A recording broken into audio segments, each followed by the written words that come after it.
Alhamdulillahirabbil alamin.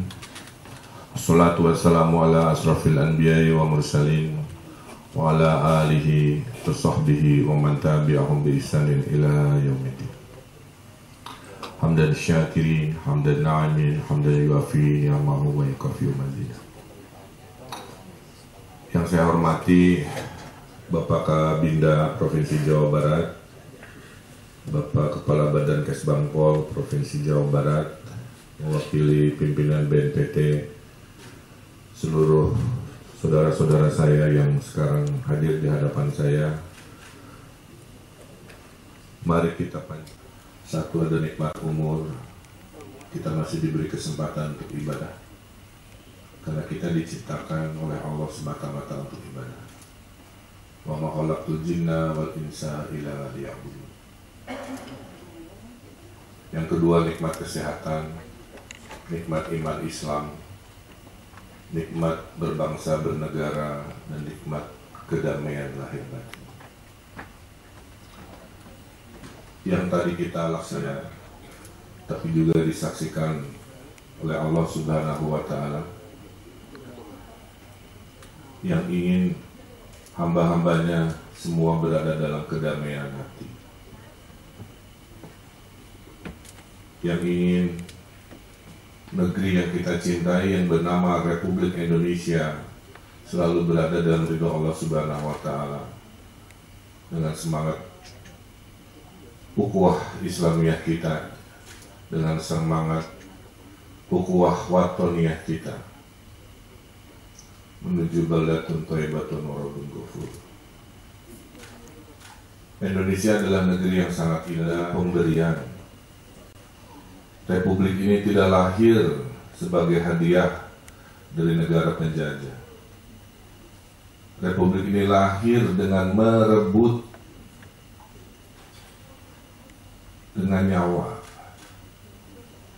dengan harta, dengan darah dan air mata. Yang merebut republik ini semua yang mencintai Nusantara kita. Yang gugur tidak hanya pahlawan-pahlawan yang beragama Islam, namun juga pahlawan-pahlawan yang beragama lainnya, saking cintanya terhadap negara kesatuan Republik Indonesia. Ini lahir dari sebuah perjanjian. Apakah itu Indonesia? Bung Hatta bertanya kepada Bung Karno. Bung Karno menjawab, yang menjadikan kita Indonesia adalah kesamaan nasib. Titik. Sing saha-saha nu nasibna sarua dijajah ku Walanda, eta cikal bakal Indonesia. Indonesia tidak didirikan atas nama kesamaan agama, kesamaan suku bangsa, kesamaan bahasa atau lain-lain. Indonesia lahir karena kita sepenanggung dan sependeritaan, apapun latar belakang. Sebelum Indonesia lahir yang ada kerajaan-kerajaan, sultan-sultan. Mereka menyerahkan semua kedaulatannya demi lahir sebuah negeri yang agung yang namanya Indonesia. Ratusan kesultanan. Dan mereka tahu kalau kita tidak memiliki sebuah perjanjian, maka suatu hari negeri ini akan pecah belah dan akan balik kanan. Maka di perjanjianlah antara semua yang mencintai Indonesia, dan mayoritasnya adalah ulama, termasuk almarhum kakek saya.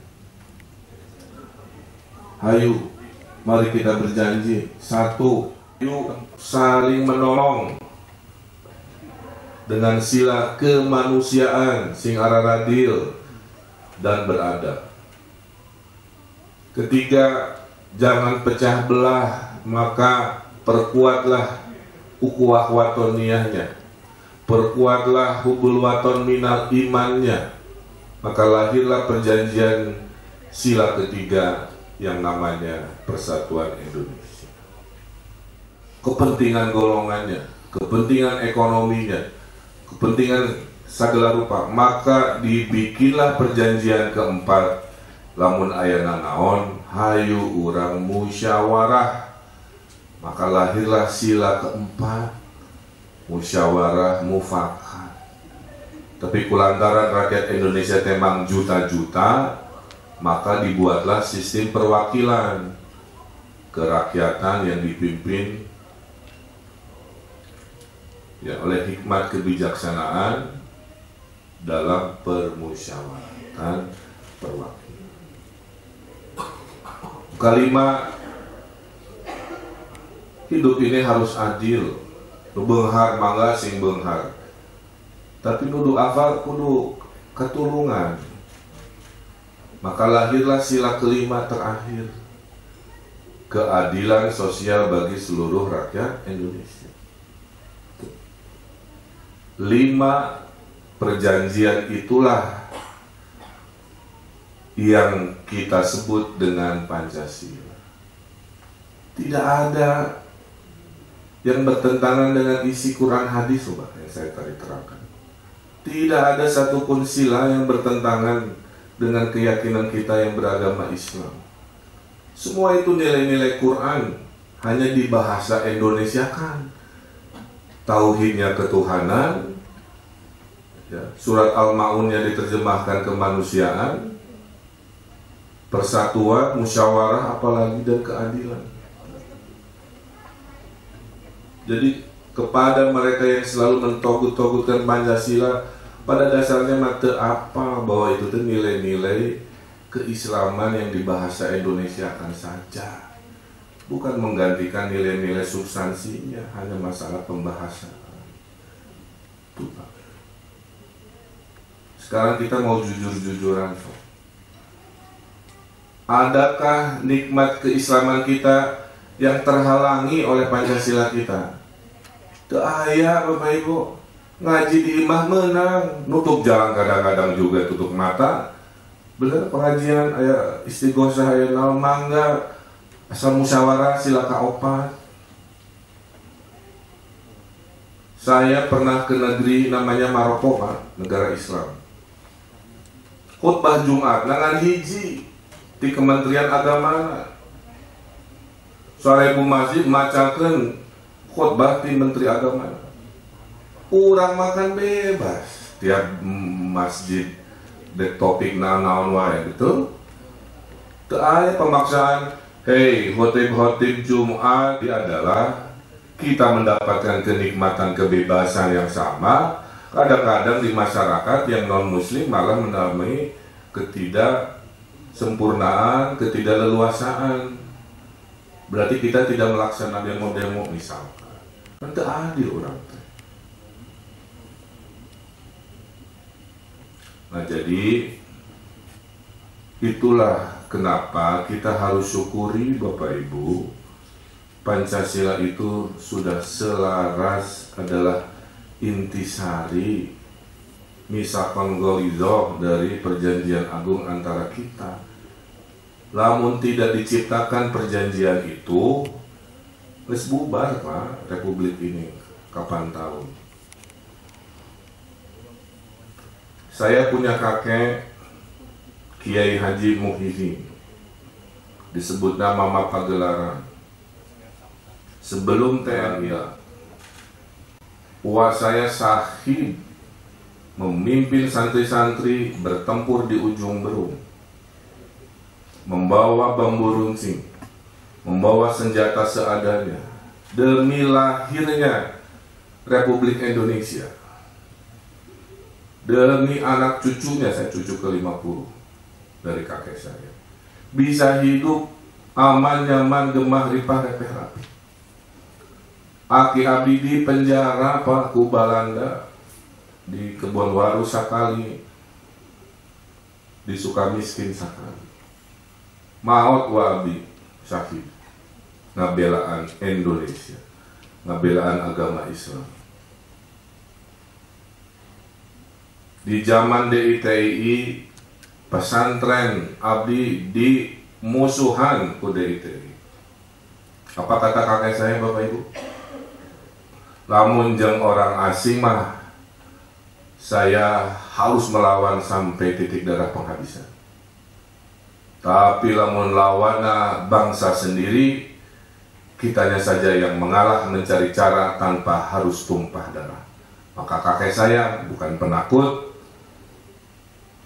mengalah akhirnya mengungsi, Pak. Jadi di keluarga abdi, keluarga Pak Gubernur, sudah berkorban nyawa, kebebasan segala rupa supaya cucunya dan keturunannya bisa hidup damai, fokus mengurusi hidup dengan adil dan sejahtera. Tong parasiade. Maka saya sebagai Gubernur Jawa Barat sudah bersumpah, ini negeri Jawa Barat, wilayah Jawa Barat harus dijaga gemah ripah repeh rapinya. Harus dibangun baldatun thayyibatun warabun ghafurnya. Di dalam sebuah kesepakatan orang tua kita yang tadi saya bilang, berdasarkan Pancasila, Indonesia, dan Undang-Undang dan Bhinneka Tunggal Ika, sunatullah.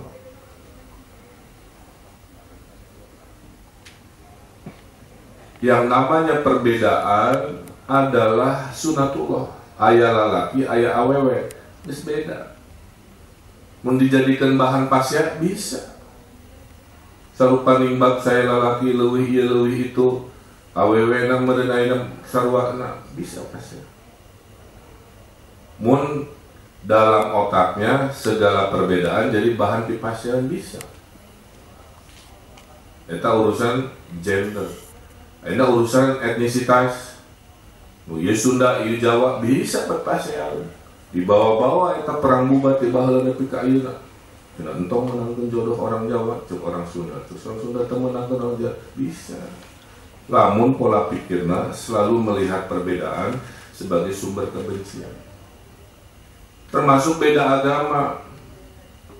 Bisa dan terjadi sampai hari ini. Sewang-sewang selama tengah ganggu mah kurang tong ngaganggu batur. Jangan masuk kelompok yang melihat perbedaan teh untuk alasan ngewa, alasan membenci. Di membenci bersiasat bikin kerusuhan, di kerusuhan bikin siasat, bikin peperangan, peperangan terberes, bubar jalan yang namanya negara.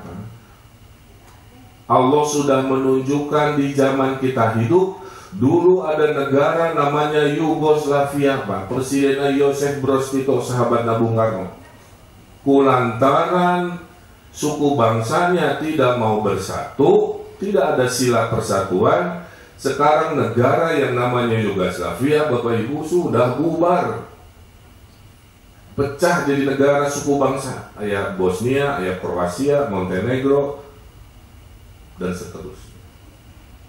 Allah sudah memberi contoh. Indonesia udah gitu, nauzubillah. India, Pak, dulu proklamasinya sama jeung orang. Islam Hindunya tidak bisa bersatu karena tidak ada perjanjian yang kita punya seperti di Indonesia. Apa yang terjadi? Nu Muslimna bikin negara namanya Pakistan, yang Hindu bikin negara tetap namanya India. Baca di sejarah kan, ini masyarakat yang baldatun thayyibatun warabun ghafur sedang OTW, sedang menuju. Ayeuna ekonominya ranking 16, Pak. Di 200 negara. 20 tahun deui urang teh ranking 4 negara adidaya, Pak. Nepi didoakeun panjang umur 20 tahun deui. Eleh ekonomi Belanda penjajah urang 20 tahun deui. Eleh ekonomi Jepang penjajah urang. Eleh ekonomi Portugis, Spanyol, Inggris yang pernah menjajah ke Nusantara. Eleh ku negara Republik Indonesia. Tapi syaratnya tilu. Kalau tilu dilanggar, mimpi tidak sampai. Satu mun para sewae tidak ayeuna. Moal nepi. Da orang teh ngabahasnya urusan pasti ada WA grup. Nah. Kedua lamun ekonomi nu baheula ekonomi konvensional, ekonomi digital supaya segala rupa ku HP. Katiluna anak cucu kita jangan stuntingnya penyakit gagal tumbuh. Fisiknya kecil, otaknya lemah, gara-gara kurang gizi. Terus gedena tukang baramai, menta-menta, ke keluarga, ke tetangga, ke negara, sama hidupnya. Tidak boleh, bangsa ini harus menghasilkan generasi yang berkualitas. Jawa Barat terbaik penanganan stunting, alhamdulillah. Sehingga dalam 4-5 tahun, 0 yang kena stunting, insya Allah. Maka kita sambut 2045. Janji, insya Allah janji Allah kepada kita. Negeri yang menurut survei ini terindah di dunia, skornya 7,7. Negeri yang paling baik hati sedunia, menurut survei indeks Generosity Index, itu akan sampai. Jangan diganggu oleh pertengkaran sesama kita sendiri. Semangat kita manusia bersyukur, dengan semangat keislaman kita semua difasilitasi negara. Saya bangun Al-Jabar, Pak, kebanggaan, masjid terbesar, terindah. Bulan lalu surat dari Saudi masuk, dinominasikan sebagai masjid terindah di dunia 2023. Alhamdulillah. Saya gelontorkan puluhan miliar untuk satu desa, satu hafiz Quran. Sekarang 5.300 desa di Jawa Barat 100% punya penghafal 30 juz. Kekuasaan dalam kepancasilaan, dalam ke-NKRI-an, eta dakwah abdi ku kekuasaan. Apa yang terjadi?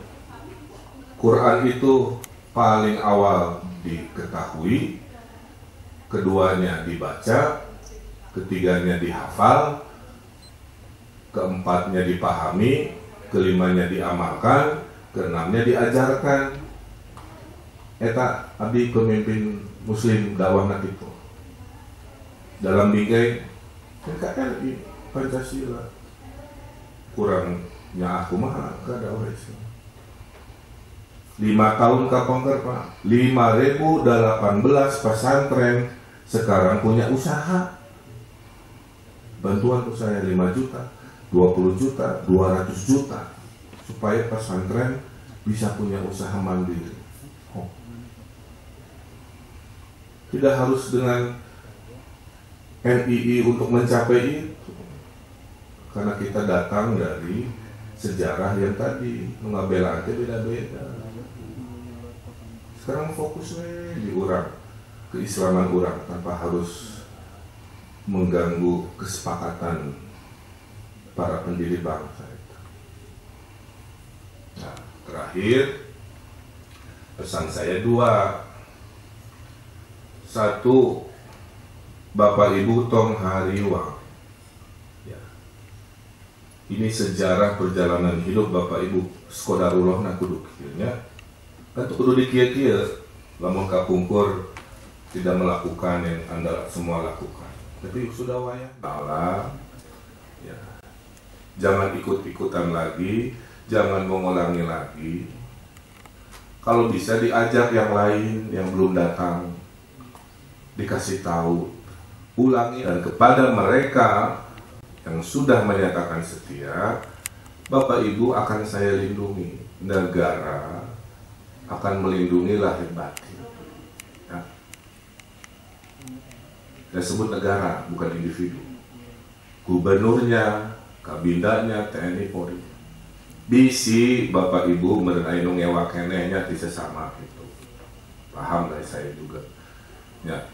Bisi aya nu keneh ngomunikasikeun terus ngancam ini ngancam itu. Itulah perjuangan kembali ke hak. Kita harus menjadi bangsa, khususnya yang muslim ini, Islami maju. Jangan Islaminya tapi teu maju bararodo, atau maju tapi teu Islami. tuh kan? Yang kita milih sebagai muslim itu, iya Islami, iya maju. Tapi karena qadarullahnya kita balong nanti beda-beda lauk gitu kan? Yang wayah nawe berbagi balong gitu, tanpa saling ganggu, udah damai insya Allah. Gitu. Saya kira itu ya Bapak Ibu, saya ucapkan selamat. Tolong diresapkan ke dalam hati. Memang itu hanya lisan, tapi yang akan Allah catat adalah ketulusan, keikhlasan, bahwa kita ini sedang hubul waton minal iman. Ya, nasihat Kiai Haji Hasyim Asy'ari bahwa mencintai negara yang susah payah tadi direbut dengan darah, nyawa, air mata, kita cintai dengan cara-cara yang sudah disepakati. Dan dengan dinamika di Al-Zaitun, Pak Panji Gumilang segala rupa, ya itulah qadarullah. Harus jadi hikmah, Pak. Harus jadi hikmah bahwa kita hidup itu harus dengan aturan yang sudah disepakati. Jangan bikin aturan sendiri. Insya Allah kalau itu dilakukan, semua selamat dunia. Dan kalau di antara bapak-bapak misalkan ada permasalahan ekonomi, pekerjaan, ya nanti difasilitasi oleh kami. Ya. Asal mau ikhtiar, harus bersemangat menjadi tangan di atas. Karena sebaik-baiknya tangan adalah tangan di atas, bukan tangan